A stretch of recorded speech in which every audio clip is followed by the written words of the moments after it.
All right, so today we're going to talk about another basic concept in economics, which is the idea of incentives. Before we get into what they are, I'd like you to think about these things. So, what are the possible positive effects of coming to school? And then, what are the possible negative effects of not coming to school? So, what exactly are incentives? So this far in the course, we've looked at a variety of things that influence how we make choices, such as the idea of scarcity, right, our value systems.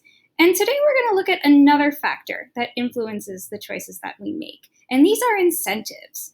So incentives are the rewards or penalties that shape people's behavior. Make sure you have this in your notes. Or another way of putting it, the things that motivate someone to do something. All right, incentives can be either positive or negative. So a positive incentive is something that motivates a person because they wish to attain or get an expected outcome. A negative incentive is something that motivates a person because they wish to avoid an expected outcome. So make sure you have those terms in your notes. So a way of thinking about this, if you've ever heard the expression, the carrot or the stick, so you see in this picture, right, that this jockey is trying to get his horse to run. So he has two options as to how he has to do that, or how he can do that, right? He can either dangle a carrot, which is something that the horse wants, in front of the carrot, so the horse will try and get it, or he can smack the horse's butt if the horse is going too slow. And the horse wants to avoid that, so the horse is going to try and run away. So the carrot then would be the positive incentive, and the stick would be the negative incentive. So here are some real-world examples. You might receive a traffic ticket for speeding. Or a store might offer free shipping if you buy a certain number of items. Or maybe your parents ground you after you break curfew. So think about whether these are positive or negative incentives. So if you get a traffic ticket for speeding, that would be a negative incentive, right? Because you got that ticket because the government is trying to incentivize you not to speed because that's dangerous, right? If a store offers you free shipping if you buy a certain number of items, they're trying to give you a positive incentive because they want you to do something, right? They're giving a reward for doing a behavior that they want you to do. Now, if your parents ground you after you break curfew, that's of course a negative incentive because they're giving you a punishment because they don't want you to do something. Now, not only can incentives be positive or negative, they can also be monetary or non-monetary. So the word monetary means having to do with money. So you can probably infer what that means for incentives. A monetary incentive has to do with money. So they're either taking away money or giving you money in the hopes of changing your behavior. And a non-monetary incentive is something that is supposed to change your behavior, but does not have to do with money. Let's look at some examples.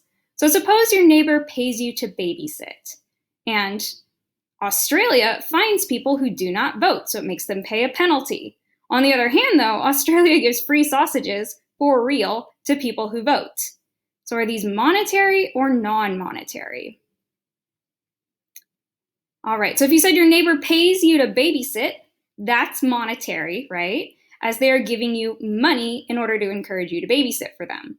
When Australia fines people who don't vote, that's a monetary incentive as well because it has to do with money. You have to pay money if you don't vote. Now, on the other hand, if Australia wants to encourage you to vote, they don't give you money, they give you sausages, which would be a non-monetary incentive. All right, so why are incentives important? On the surface, incentives are pretty simple, right? You give something that people want, that makes them do something. You take something or you punish somebody, and that makes them not do something. Easy peasy, right? But weirdly enough, and what I find interesting about incentives, is that they don't always work the way that they're intended. So think about this. What would you expect to happen if a daycare decided to fine parents for picking up their children late? Would parents be more or less likely to pick up their children on time? And economists actually did a study on this. So there were two economists who did a study on 10 daycares in Israel. In order to study monetary incentives, the economists had 6 of the 10 daycares impose a fine on parents if they picked their child up late. So you would expect, right, now that they're levying this fine or making parents pay this fine, that parents would be more likely to pick their children up on time, because what this incentive was a negative monetary incentive. So it's negative because it's a punishment designed to discourage a behavior, and it's monetary because it has to do with money.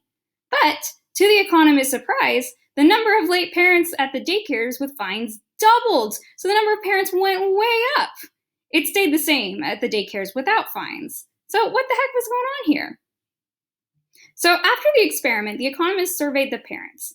They found that the reason why the monetary incentive actually increased the lateness was because prior to the fine, the guilt of picking their children up late actually served as a significant negative non-monetary incentive.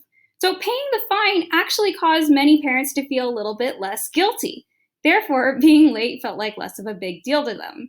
So the non-monetary incentive of feeling guilty was much stronger in this case than the monetary incentive. So when they instituted that monetary incentive, it actually took away the non-monetary incentive, and parents felt a little bit less guilty. So that made parents more likely to pick their kids up late. So again, sort of like the simple way of putting this story is before the fine, pick the child up late, feel guilty all night. After the fine, pick the child up late, and the guilt goes away as soon as you pay the fine.